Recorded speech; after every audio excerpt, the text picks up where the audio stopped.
The differential looks complicated, but once we understand its principle, it is amazingly simple. These two wheels are mounted on separate axles and supported by a frame, so that they can revolve freely at different speeds. Let's fasten a spoke on the inner end of each axle, so that by turning the spokes, we can turn each wheel separately. With a bar or crosspiece, we can turn both wheels in the same direction at the same rate of speed. Let's get something to hold this bar in place so that it will press against the spokes. Notice that this support is not locked to the axle. It turns freely. Now we can spin the wheels by rotating the support. This is fine as long as both wheels are able to turn at the same speed. But let's see what happens when we go around the corner. With this arrangement, we cannot drive one wheel faster than the other. And if we stop one wheel, the other wheel won't budge. Let's put this bar on a pivot so that it can swing in either direction.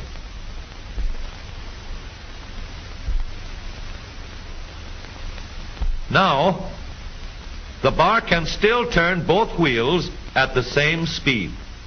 And because it pivots, it lets one wheel turn even when the other is stopped.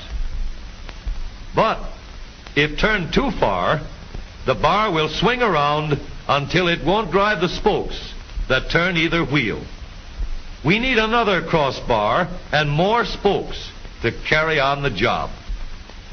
When we stop one wheel, the crossbars will continue to push the spokes of the free wheel around. As long as both wheels are free to turn, the bars do not swing on their pivot, and the wheels move at the same speed. Now we have the working principles of a differential. To adapt the model for use in an automobile, we will have to make a few changes.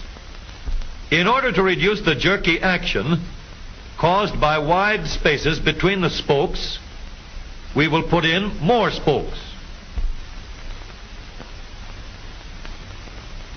Further filling in the spaces between the spokes gives steadier, more continuous action, and changing the shape gives firm, constant contact. Now we can make the gears thicker and stronger, and we have differential gears. The edges are cut so that they will fit together more smoothly and silently, and another gear is added to share the work of driving the axles. The principle is the same. In order to turn the support and drive the wheels, we can fasten a large gear here, connected by a smaller gear to a source of power.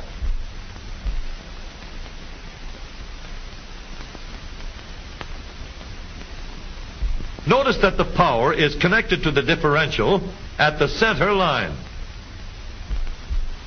We can make our model more compact by moving the gears closer together.